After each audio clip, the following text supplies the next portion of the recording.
Myself, Dr. Mamta Sharma, Associate Professor Political Science, Government College, मैरोड। विद्यार्थियों, आप सभी का इस वीडियो में स्वागत है, अभिनंदन है। हम सभी बीए पार्ट थर्ड के सेकंड पेपर इंटरनेशनल रिलेशंस के बारे में आज का हमारा टॉपिक है। और इंटरनेशनल रिलेशन के अंतर्गत हम आज लेंगे origin and evolution of the cold वार, अर्थात शीत युद्ध की उत्पत्ति तथा विकास। इंटरनेशनल रिलेशंस के अंतर्गत हम शीत युद्ध, पूर्व के वीडियो में हमने अंतर्राष्ट्रीय संबंधों के अंतर्गत पढ़ा कि अंतर्राष्ट्रीय संबंध क्या होते हैं, उनकी प्रकृति क्या होती है और किस तरह से उनका कार्य किया जाता है उनके द्वारा।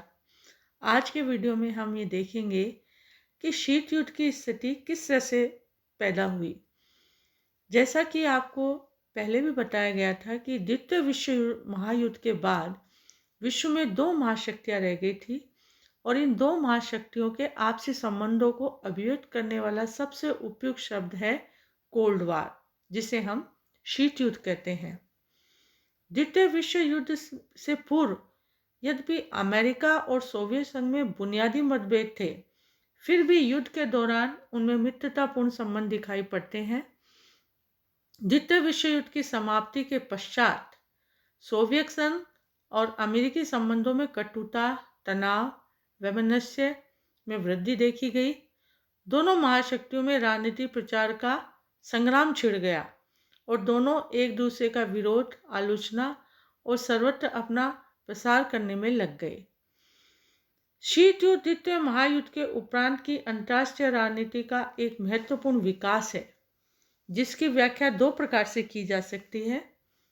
पहला तो यह शीत युद्ध एक वैचारिक संघर्ष था, जिसमें दो विरोधी जीवन पद्धतियां, उदारवादी लोकतंत्र तथा सर्वाधिकारवादी साम्यवाद, सर्वोच्चता प्राप्त करने के लिए संघर्ष कर रही थी। इस दृष्टि से ये दो वैचारिक प्रणालियों का सैद्धांतिक संघर्ष है।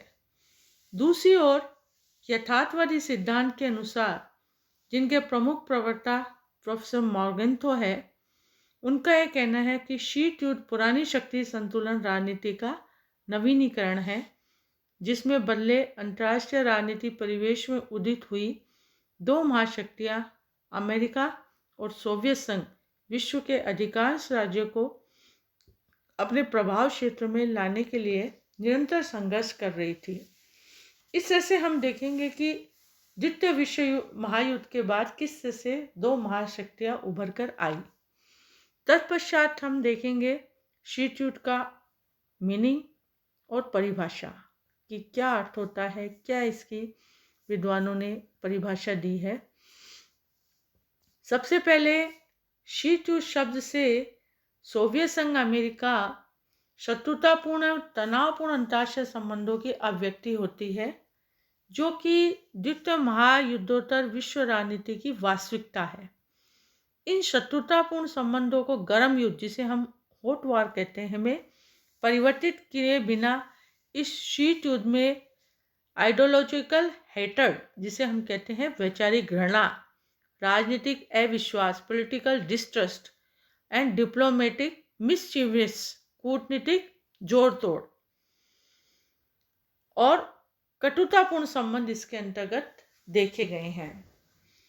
शीत युद्ध शब्द पद का सर्वप्रथम प्रयोग 16 अप्रैल 1947 को बर्नार्ड एम वरुश ने दक्षिणी कैरोलिन विधानमंडल में भाषण देते हुए कहा, जिसके अंतर्गत उनके शब्द थे कि we are today in the midst of a cold war, our enemies are to be found abroad and at home. इस तरह से पंडित जवाहरलाल नेहरू ने शीत युद्ध की परिभाषा देते हुए कहा है कि शीत युद्ध पुरातन शक्ति संतुलन की अवधारणा का नया रूप है। यह उन दो विचारधाराओं का संघर्ष न होकर दो भीमाकार शक्तियों का आपसी संघर्ष है। अतः उपरोक्त परिभाषाओं के आधार पर हम शीत युद्ध के कुछ लक्षण इसके अंतर्गत दिखते हैं। जिसके अंतर्गत हमने देखा नंबर 1 कि शीत युद्ध दो सिद्धांतों का नहीं अपितु दो भीमाकार शक्तियों सोवियत संघ और अमेरिका का संघर्ष था। नंबर 2 शीत युद्ध में प्रचार का महत्व था, यह वाक युग था। थर्डली हमें देखने को मिलता है कि शीत युद्ध में दोनों महाशक्तियां व्यापक प्रचार, सैनिक हस्तक्षेप, सैनिक संधियां और प्रादेशिक संगठनों की स्थापना करके अपनी स्थिति को सुदृढ़ करने में लग रही थी। फोर्थली इसमें लगता है कि दोनों शिविरों के मध्य तनावपूर्ण संबंधों की स्थिति को शीत युद्ध कहा गया है। यह गर्म युद्ध, जिसे हॉट वॉर कहते हैं, से भी अधिक भयानक था। अतः हम शीत युद्ध की प्रकृति के बारे में अगर बात करें तो शीत युद्ध एक ऐसी स्थिति थी जिसे मूलतः उष्ण शांति कहा जाना चाहिए। ऐसी स्थिति में न तो पूर्ण रूप से शांति रहती है और न ही वास्तविक युद्ध होता है, बल्कि शांति एवं युद्ध के बीच की ऐसी स्थिति बनी रहती है। हालांकि वास्तविक युद्ध नहीं होता है, किंतु यह स्थिति युद्ध की प्रथम सीढ़ी है जिसमें युद्ध के वातावरण का निर्माण होता रहता था। इस संबंध में प्रसिद्ध विद्वान इसाक डॉयशर ने लिखा है कि शीत युद्ध की प्रकृति ट्राट्स्की की ब्रेस्ट लिटोस से भी प्रसिद्ध घोषणा की याद दिलाने वाली थी, जहां उन्होंने कहा था न युद्ध है और न शांति। इस तरह इसकी प्रकृति से ये हमें अभिभूत होता है। Now we come to the causes of the cold war कि शीत युद्ध के क्या कारण हैं, क्यों कोल्ड वार हुआ। इसके कुछ कारण हम यहाँ पे एलोब्रेट करेंगे। सबसे पहले हम ये बताएंगे कि द्वितीय विश्व महायुद्ध ने, इसको महायुद्ध कहेंगे, में दो महाशक्तियां अमेरिका और सोवियत संघ को जन्म दिया। महायुद्ध की समाप्ति के बाद दोनों महाशक्तियां युद्ध से प्राप्त लाभ की स्थिति को बनाए रखना चाहती थी और अपने प्रभाव के विस्तार के लिए उत्सुक थी। अतः दोनों ही पक्षों को एक दूसरे से कुछ शिकायतें थी और ये शिकायतें ही मूल रूप से शीत युद्ध की उत्पत्ति का कारण बनी, जिसके अंतर्गत हम निम्न कारणों की बात करेंगे। नंबर 1 ऐतिहासिक कारण। ऐतिहासिक कारणों में हम देखते हैं कि कतिपय पर्यवेक्षक शीत युद्ध का कारण 1917 की बोल्शेविक क्रांति में ढूंढते हैं।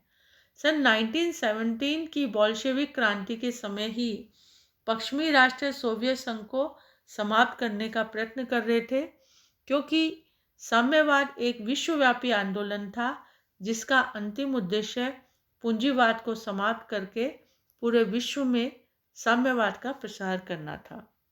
सेकेंडली, द्वितीय मोर्चे का प्रश्न। द्वितीय विश्व युद्ध के दौरान जब हिटलर ने सोवियत संघ को भारी जनधन की क्षति पहुंचाई थी, तो सोवियत नेता स्टालिन ने मित्र राष्ट्रों से यूरोप में नाजी फौजों के विरुद्ध दूसरा मोर्चा खोल देने का अनुरोध किया ताकि नाजी सेना को रूसी सीमा पर पड़ा दबाव कम हो सके। परंतु रूजवेल्ट और चर्चिल महीनों तक इस अनुरोध को टालते रहे और सोवियत इतिहासकारों के मत में ये देरी अमेरिका और ब्रिटेन की योजनाबद्ध नीति का परिणाम थी। थर्डली, युद्धोत्तर उद्देश्यों में भी अंतर था।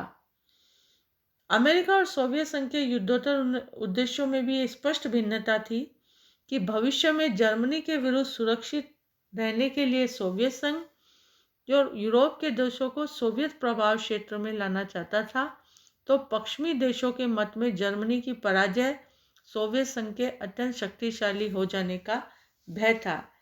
यह देश सोवियत संघ के बढ़ते प्रभाव क्षेत्र को सीमित रखने के लिए कटिबद्ध थी। इसके लिए आवश्यक था कि पूर्वी यूरोप के देशों में लोकतांत्रिक शासनों की स्थापना हो, जिसके लिए स्वतंत्र निर्वाचन कराने आवश्यक थे। फोर्थली, इसके अंतर्गत देखेंगे कि सोवियत संघ द्वारा याल्टा समझौते की अवहेलना। याल्टा सम्मेलन 1945 में रूजवेल्ट, स्टालिन और चर्चिल ने कुछ समझौते किए थे। पोलैंड में सोवियत संघ द्वारा संरक्षित लुब्निन शासन और पश्चिमी देशों द्वारा संरक्षित लंदन शासन के स्थान पर स्वतंत्र और निष्पक्ष निर्वाचन पर आधारित एक प्रतिनिधात्मक शासन स्थापित करने का निर्णय लिया।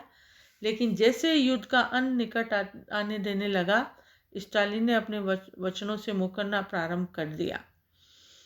उसने अमेरिकी और ब्रिटिश प्रेषकों की पोलैंड में प्रवेश कराने की अनुमति नहीं दी और पोलैंड की जनतंत्रवादी पार्टियों को मिलाने की कार्यवाही प्रारंभ कर दी। फिफ्थ, इसके अंतर्गत हम देखेंगे कि सोवियत संघ द्वारा बाल्कन समझौते का अतिक्रमण। सोवियत संघ ने अक्टूबर 1944 में चर्चिल के पूर्वी यूरोप के विभाजन के सुझाव को स्वीकार कर लिया था और इसके अंतर्गत यह निश्चय हुआ कि सोवियत संघ का बल्गारिया तथा रोमानिया में प्रभाव स्वीकार किया जाए और यही स्थिति यूनान में ब्रिटेन को स्वीकार की जाए। अतः हंगरी तथा यूगोस्लाविया में दोनों का बराबर प्रभाव माना जाए, किंतु युद्ध की समाप्ति के बाद इन दोनों देशों के बाल्कन समझौते की उपेक्षा करते हुए सोवियत संघ ने साम्यवादी दलों को खुलकर सहायता दी और सर्वहारा की तानाशाही स्थापित कर दी। इसी तरह ईरान से सोवियत संघ का न हटाया जाना। द्वितीय विश्व युद्ध के दौरान सोवियत सेना ने ब्रिटेन की सहमति से उत्तरी ईरान पर अधिकार जमा लिया था और यद्यपि युद्ध की समाप्ति के बाद आंग्ल अमेरिकी सेना तो दक्षिणी ईरान से हटा ली गई, पर सोवियत संघ ने अपनी सेना हटाने से इनकार कर दिया। सेवंथ, इसका कारण यूनान में सोवियत संघ का हस्तक्षेप। 1944 में एक समझौते के द्वारा यूनान ब्रिटेन के अधिकार क्षेत्र में स्वीकार कर लिया गया था और द्वितीय महायुद्ध ने ब्रिटेन की स्थिति को बहुत कमजोर कर दिया था, जिससे ब्रिटेन ने यूनान के अपने सैनिक अड्डे समाप्त करने की घोषणा कर दी और यूनान के शक्ति शून्य प्रदेश को भरने के लिए पड़ोसी साम्यवादी देशों, जिसके अंतर्गत यूगोस्लाविया, बल्गारिया आदि द्वारा सोवियत संघ की प्रेरणा से यूनानी कम्युनिस्ट छापामारों को परंपरागत राजतंत्री शासन उखाड़ के फेंकने में सहायता प्रदान की।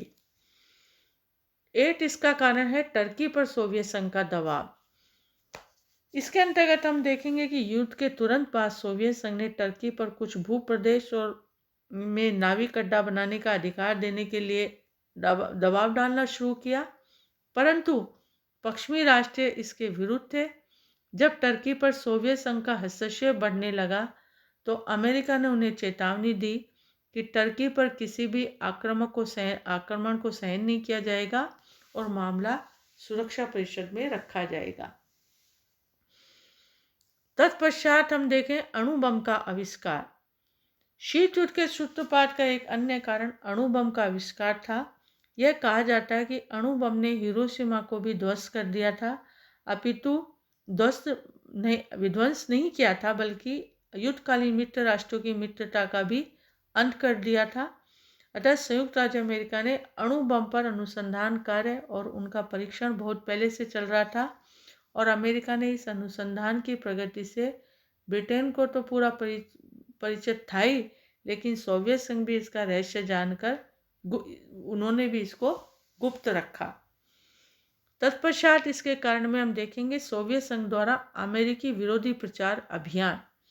द्वितीय महायुद्ध समाप्त होने के कुछ समय पूर्व से ही प्रमुख सोवियत पत्रों में अमेरिका की नीतियों के विरुद्ध घोर आलोचनात्मक लेख प्रकाशित होने लगे और इस प्रचार अभियान से अमेरिका के सरकारी और गैर सरकारी क्षेत्रों में बड़ा शौक फैलने लगा और अमेरिका ने अपने यहाँ बढ़ती हुई साम्यवादी गतिविधियों पर अंकुश लगाना प्रारंभ कर दिया ताकि अमेरिका में साम्यवाद के प्रभाव को बढ़ने से रोका जा सके। तत्पश्चात पश्चिम की सोवियत विरोधी नीति और प्रचार अभियान। इसके अंतर्गत हम देखेंगे कि पश्चिम की सोवियत विरोधी नीति और प्रचार अभियान ने जलती आहुति में घी का काम किया। 18 अगस्त 1945 को बर्नेज, जो कि अमेरिकी राज्य सचिव है, तथा वेविन, जो कि ब्रिटिश विदेश मंत्री थे, ने अपनी विज्ञप्ति में सोवियत नीति के संदर्भ में कहा कि हमें तानाशाही के एक स्वरूप के स्थान पर उसके दूसरे स्वरूप के संस्थापन को रोकना चाहिए और इस तरह से उन्होंने आगे कहा कि स्वतंत्रता की दीप शिखा प्रज्वलित रखने और ईसाई सभ्यता की सुरक्षा के लिए एक आंग्ल अमेरिकी गठबंधन की आवश्यकता है।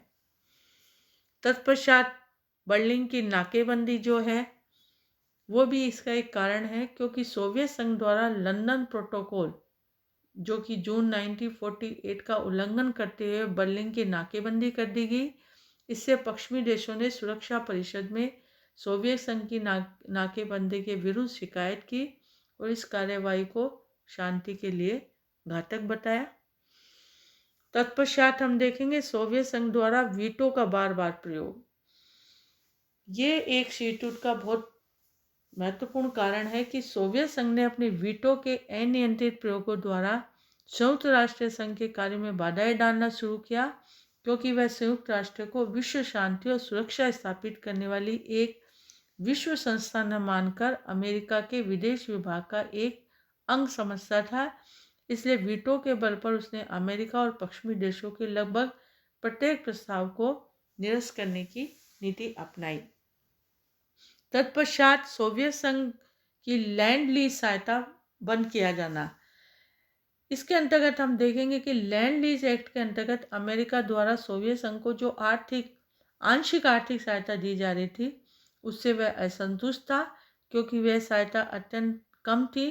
किंतु इस कम सहायता को भी राष्ट्रपति ट्रूमैन ने द्वितीय विश्व युद्ध के बाद एकाएक बंद कर दिया, जिससे सोवियत संघ का नाराज होना स्वाभाविक था। इस तरह से हम देखेंगे कि शीत युद्ध की उत्पत्ति और विकास के अंतर्गत शीत युद्ध के कारण क्या क्या कारण रहे जिसके कारण शीत युद्ध प्रारंभ हुआ।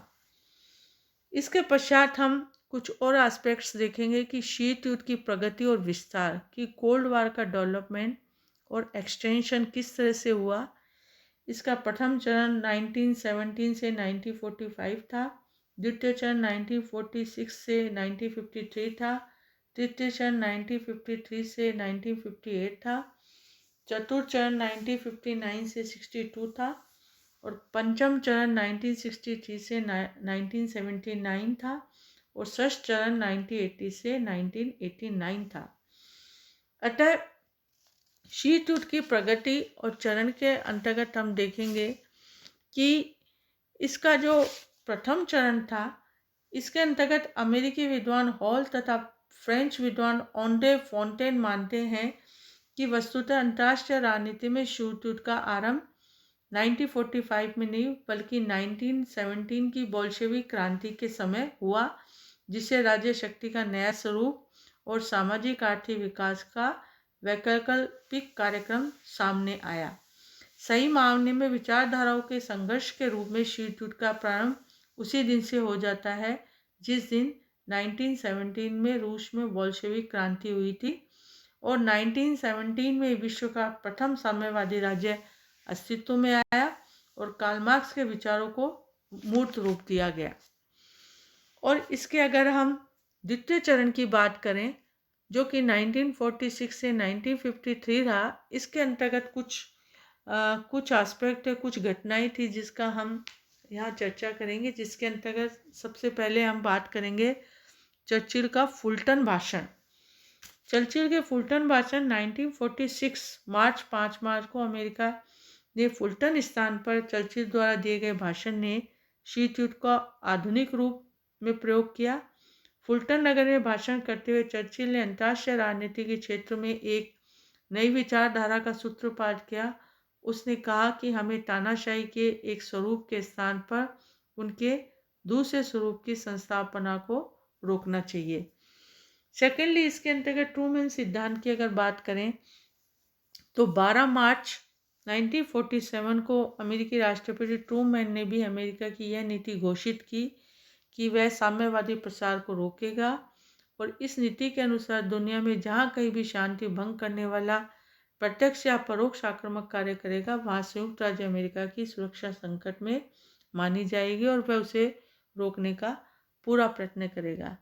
इसी के अंतर्गत मार्शल योजना थी जो कि जिन्होंने कि इस बात पर बल दिया कि इस समय तत्काल यूरोप के आर्थिक पुनरुद्धार का यत्न न किया जाए तो वह साम्यवादी हो जाएगा और परिणाम स्वरूप राष्ट्रपति ट्रूमैन ने मार्शल द्वारा दिए गए सुझावों के आधार पर पश्चिमी यूरोपीय देशों के आर्थिक पुनर्निर्माण तथा इन देशों में व्याप्त बेकारी, भूखमरी और अव्यवस्था को समाप्त करने के लिए मार्शल योजना शुरू की। अगर हम बर्लिन नाकेबंदी की बात करें तो 1948 में सोवियत संघ ने बर्लिन की नाकेबंदी करके शीत युद्ध को चरम सीमा पर पहुंचा दिया और बर्लिन की नाकेबंदी के अवसर पर दोनों ही पक्षों को अपनी शक्ति आजमाने का मौका मिला और इसमें पश्चिमी जर्मनी के बीच सभी रेल, सड़क और यातायात बंद कर दिए गए। इसी के अंतर्गत जर्मनी के विभाजन की बात हुई और नाटो की स्थापना भी इसी के अंतर्गत की गई, जो कि 1949 में संयुक्त राज्य अमेरिका के नेतृत्व में नाटो जैसे सैनिक संधि का निर्माण किया गया और इसके अनुसार यूरोप में, उत्तरी अमेरिका में किसी एक या अनेक देशों के विरुद्ध किया गया सशस्त्र आक्रमण सब देशों के विरुद्ध आक्रमण माना गया। इसी में चीन में साम्यवादी शासन की स्थापना हुई और कोरिया युद्ध भी इसी का पार्ट है। कोरिया का युद्ध वास्तव में पश्चिमी गुट और कम्युनिस्ट गुट के बीच का युद्ध था और अमेरिका द्वारा जापान के साथ शक्ति संधि कहेंगे, जिसे कि हम शांति संधि कहते हैं। जिस समय चूंकि कोरिया का युद्ध चल रहा था तभी सितंबर 1951 में अमेरिका सहित कई अन्य पश्चिमी देशों ने जापान के साथ शांति संधि पर हस्ताक्षर किए। वस्तुतः इस चरण में शीत युद्ध में काफ़ी तीव्रता देखी गई। इस काल में Churchill, Truman, Marshall, Dulles, Stalin जैसे नेताओं ने मिलकर शीत युद्ध को बहुत अधिक आगे बढ़ाया। इस तरह से हम देखेंगे कि इन दो चरणों में शीत युद्ध की क्या स्थिति रही। आज के वीडियो में हम दो चरणों की बात करेंगे। नेक्स्ट वीडियो में हम शीत युद्ध के नेक्स्ट चरणों को लेंगे। आज के वीडियो में इतना ही है। धन्यवाद।